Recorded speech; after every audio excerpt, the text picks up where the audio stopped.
ഇന്നലെ അമ്മമ്മയുടെ വീട്ടിൽ നിന്ന് ഒരു ചക്ക കൊണ്ടുവന്നിട്ടുണ്ടായിരുന്നു കേട്ടോ. അപ്പോഴേ അമ്മ പറഞ്ഞു നാളെ ഇനി ഇവിടുന്ന് കഴിക്കാം, രാവിലെ ഇങ്ങ് പോരേന്ന്. അതിപ്പോൾ നമ്മൾ കേൾക്കേണ്ട താമസമാണല്ലോ. ഞാനൊരു 10 മണിയൊക്കെ ആയപ്പോൾ ചേട്ടൻ്റെ വീട്ടിൽ നിന്ന് ഇങ്ങോട്ട് പോന്നേ. അവിടുന്ന് നാട്ടിലോട്ട് വരുന്ന സമയത്ത് ലഗേജ് ഒക്കെ തൂക്കിയെടുത്ത് പാവം ചേട്ടൻ്റെ ദേഹവേദനയും തൊണ്ടവേദനയും ജലദോഷവും പനിയൊക്കെ ആയിട്ട് ആകെ ഒരു പ്രശ്നമായി കേട്ടോ. ഇപ്പോൾ സൗണ്ട് ഫുള്ള് പോയി ഇരിക്കുകയാണ്.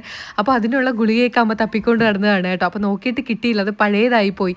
അപ്പോൾ അമ്മ ചക്കയൊക്കെ വെട്ടിപ്പറിച്ച് വെച്ചിട്ടുണ്ടായിരുന്നു. ഞാൻ അതിനങ്ങ് അരിഞ്ഞു കൊടുത്താൽ മതിയേ. അപ്പോൾ ഈ കത്തിക്കാണെങ്കിൽ ഒട്ടും മൂർച്ചയില്ല. അപ്പോൾ അതിൻ്റെ എന്ന് പറയും. അപ്പം അത് കൊണ്ടുവന്നിരുന്നെങ്കിൽ നന്നായിട്ട് മൂർച്ച വരുത്തായിരുന്നു എന്നൊക്കെ ഇങ്ങനെ പറഞ്ഞിരിക്കുകയായിരുന്നു. അച്ഛനാണെങ്കിൽ ചന്തയിലൊക്കെ പോയിട്ട് മീനൊക്കെ വാങ്ങിക്കൊണ്ട് വന്നു. ഇന്ന് നമുക്ക് കിട്ടിയത് നമ്മുടെ ഇവിടെയൊക്കെ കണ്ണൻ കൊഴിയാള എന്ന് പറയും കേട്ടോ. കൊഴിയാളയുടെയൊക്കെ വേറൊരു ടൈപ്പ്. അപ്പം അതും ചെമ്മീൻ ഇവിടെ കാത്തൂട്ടിക്കും തെണ്ണൂട്ടിക്കും വേണ്ടിയിട്ട് പ്രത്യേകിച്ച് വാങ്ങിക്കുന്നതാണ്. അമ്മ ഈ കാണിക്കുന്നത് മീനിൻ്റെ ചെകിളയിൽ കളറടിച്ച് വെച്ചിട്ട് പച്ചയാണെന്ന് കാണിക്കാനാണ് അവരിങ്ങനെ എടുത്ത് വെച്ചിരിക്കുന്നതെന്നൊക്കെയാണ് പറയുന്നത്. അപ്പോൾ ചെമ്മീൻ ആദ്യം വെക്കാം, പിന്നെ നാളെയോ മറ്റന്നാളോ ഈ കൊഴിയാള വെക്കാമെന്നൊക്കെ പറഞ്ഞിട്ട് ഞാൻ ആദ്യം ചെമ്മീനൊക്കെ നുള്ളാനിരുന്നു കേട്ടോ. അപ്പോൾ അമ്മ ചെമ്മീൻ നമ്മൾ കൂടുതലും തീയലാണ് വെക്കാറ്. ചക്കയുള്ളതുകൊണ്ട് സാധാരണ തീയലാണ്. അപ്പോൾ അവർക്ക് വേണ്ടിയിട്ടാണ് റോസ്റ്റ് കൂടുതലും ഉണ്ടാക്കുന്നത്. അപ്പോൾ ഇന്നങ്ങ് തീയൽ വെക്കാമെന്ന് വിചാരിച്ചിട്ട് അമ്മ അതിന് വേണ്ടിയിട്ട് അകത്ത് തേങ്ങ വറുത്തുകൊണ്ടിരിപ്പുണ്ട് കേട്ടോ. അപ്പോൾ ഞാൻ ചെമ്മീൻ റെഡിയാക്കി അമ്മയ്ക്ക് കൊടുത്തിട്ട് അടുത്ത് ഞാൻ പറഞ്ഞു ഇതും കൂടെ നമുക്കങ്ങ് വയ്ക്കാം, രണ്ടെണ്ണമെങ്കിലും എടുത്ത് വെക്കാമെന്ന് പറഞ്ഞിട്ട് പിന്നെ എല്ലാ മീനും കൂടെ എടുത്ത് ഞാനും അങ്ങ് മുറിച്ച് കൊടുത്തു കേട്ടോ. അപ്പോൾ അമ്മയ്ക്ക് എളുപ്പമാവുമല്ലോ. അമ്മയുടെ വായിലൊക്കെ ആണെങ്കിൽ എന്തോ പൊള്ളൽ വന്നിട്ട് ഭയങ്കര പ്രശ്നമായിട്ട് ഇരിപ്പുണ്ട്. അപ്പോൾ അതിനിടയ്ക്ക് പിന്നെ പണിയൊക്കെ കഴിഞ്ഞ് വന്നിരുന്നപ്പോൾ ചക്ക നല്ല പഴുത്ത ചക്കയായിരുന്നു.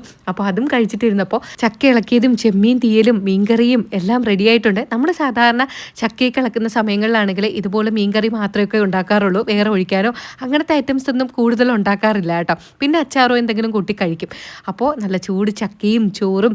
അപ്പോൾ എനിക്കാണെങ്കിൽ ഈ ചെമ്മീൻ ചക്കയുടെ കൂടെ കഴിക്കുന്നതിനേക്കാളും കൂടുതൽ മീൻ കറി കഴിക്കാനാണ് താല്പര്യം. അപ്പോൾ ഞാൻ പറഞ്ഞു എനിക്ക് ചെമ്മീൻ ഒരു ലേശം വെച്ചിട്ട് ബാക്കി മീൻ കറിയും വെച്ചോളാനെ. പിന്നെ കഷ്ണങ്ങൾ വെച്ചപ്പോൾ എനിക്ക് വേണ്ടി തല കൊണ്ടുവന്നതാണ്. അപ്പോൾ തലയും കൂടെ വെച്ചു. എനിക്ക് ഭയങ്കര ഇഷ്ടമാണ് കേട്ടോ ഈ മീനിൻ്റെ ചില മീനിൻ്റെയൊക്കെ തല കഴിക്കാൻ. പിന്നെ ചാറിങ്ങ് കോരിയും കഴിക്കാൻ പറഞ്ഞിട്ടുണ്ട്. കാരണം ഞങ്ങൾക്ക് ഈ ചക്കയും കപ്പയൊക്കെ കഴിക്കുന്ന സമയത്ത് ഒത്തിരി മീൻകറി വേണം കഴിക്കാനായിട്ട്, എങ്കിലും അതിൻ്റെ ഒരു ടേസ്റ്റ് കിട്ടുകയുള്ളൂ കേട്ടോ. സാധാരണ മീൻകറി ഇങ്ങനെ ഇത്രയും നമ്മൾ കറിയായിട്ട് വയ്ക്കാറില്ല. ഇതിപ്പോൾ ചക്ക ഉള്ളതുകൊണ്ട് ഇത്രയും കറിയാക്കിയതാണ്. ഇല്ലെങ്കിൽ ഇവിടെ തികയില്ല കേട്ടോ. കറി എന്ന് വിളിച്ചുകൊണ്ടിരിക്കും. അപ്പോൾ നല്ല ചൂട് ചക്കയും ആ മീനിൻ്റെ ഒരു കഷ്ണവും കറിയും എല്ലാം കൂടി കൂട്ടി ഒരു പിടി പിടിച്ചപ്പോൾ എൻ്റെ അമ്മോ അടിപൊളി ടേസ്റ്റ് ആയിരുന്നു കേട്ടോ. അല്ലെങ്കിലും അമ്മ ഉണ്ടാക്കുന്ന ഈ മീൻകറിക്ക് എന്തോ ഒരു പ്രത്യേക ടേസ്റ്റാണ്. ഞാൻ ഉണ്ടാക്കുന്നതിനേക്കാളും നല്ല അടിപൊളിയാണ് കേട്ടോ ഉണ്ടാക്കുന്നത്. അപ്പോൾ ചക്കയും ഇതും കൂടെ കൂട്ടി കഴിച്ചിട്ട് പിന്നെ ഞാൻ ചക്കയും ചെമ്മീനും കൂടി കൂട്ടി കഴിച്ചേ. അതും വേറൊരു ടേസ്റ്റ് ആയിരുന്നു. അടിപൊളി ടേസ്റ്റ് തന്നെയായിരുന്നു കേട്ടോ. പക്ഷേ എനിക്ക് ഏറ്റവും കൂടുതൽ ഇഷ്ടപ്പെട്ടത് ആ മീൻകറിയും ചക്കയും കൂടെ കൂട്ടി കഴിക്കാനാണ്. അപ്പോൾ ഇവിടെ ചെമ്മീൻ്റെ അടിയുള്ളതുകൊണ്ട് ഞാൻ കാത്തോട്ടിക്കും തന്നൂട്ടിക്കും അതങ്ങ് കൊടുത്തിട്ട് ചോറും ഞാനങ്ങ് കൊടുത്തു കേട്ടോ. ചക്കയും രണ്ടാമത് വാങ്ങിച്ചു. അപ്പോൾ എല്ലാം കൂടെ കൂട്ടി കഴിച്ച് വയറങ്ങ് പൊട്ടിപ്പോയി.